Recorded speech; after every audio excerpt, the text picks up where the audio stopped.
Telegramda stiker yasashni o'rganamiz. Buning uchun Telegramga kirib olamiz. Telegramdan liboy bitta yozadigan joyga o'tib, stiker degan joyga, mana stikerni joyiga bosib, sazda stiker degan nima chiqadi. Mana sazda stikerga bosib, o'zimiz qilmoqchi bo'lgan rasmni ustiga bosamizda, buni razmerini o'lchab turib, o'zimizga loyiq qilib turib, to'g'rilab, Where is the object deganni bosamiz. Keyin mana shu bosgandan keyin qarab o'tirmang. Men ham 1 soat qarab o'tirdim. O'zi aslida ustiga yana bitta bossangiz, shunda olib tashlar ekan.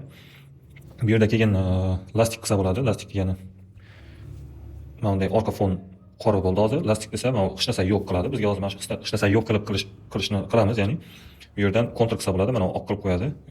Zo'r, yaxshiroq ko'rinadi. Bu yerdan keyin tekst yozsa bo'ladi, har xil. Masalan, BubbleNet deb yozamiz. BubbleNet, bu yerda gatovani bosib, buni razmerlarini o'lchab turib qo'yib qo'yamiz. Yana bu yerda stiker qo'shsa bo'ladi. Ya'ni harakatlanuvchi, liboy o'zingizga yoqqan stikerni qo'shib maqsangiz bo'ladi.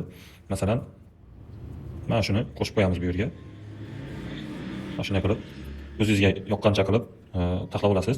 Keyin bu nima iPhone'larda zo'r ishlar ekan, Androidda men qila olmadim.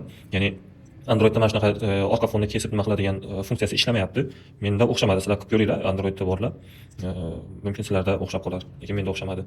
Keyin mana bu ptichkani yashil ko'k nimani bosamiz. Bu yerda keyin ikkita 3 xil nima chiqadi. Izbirniga dapayt qo'y deydi, отправить qil deydi yoki nabor yasab, naborga joylashtir deydi. Masalan, noviy nabor qilasizda, shu yerga naboringizni ismini yozasiz. Men уже ochib bo'lganman BubbleNet deb. Mana shu BubbleNetga naborimga buni ham joylab qo'ydim. Hozir zagruzka qiladi naborga. Qilib bo'ldi.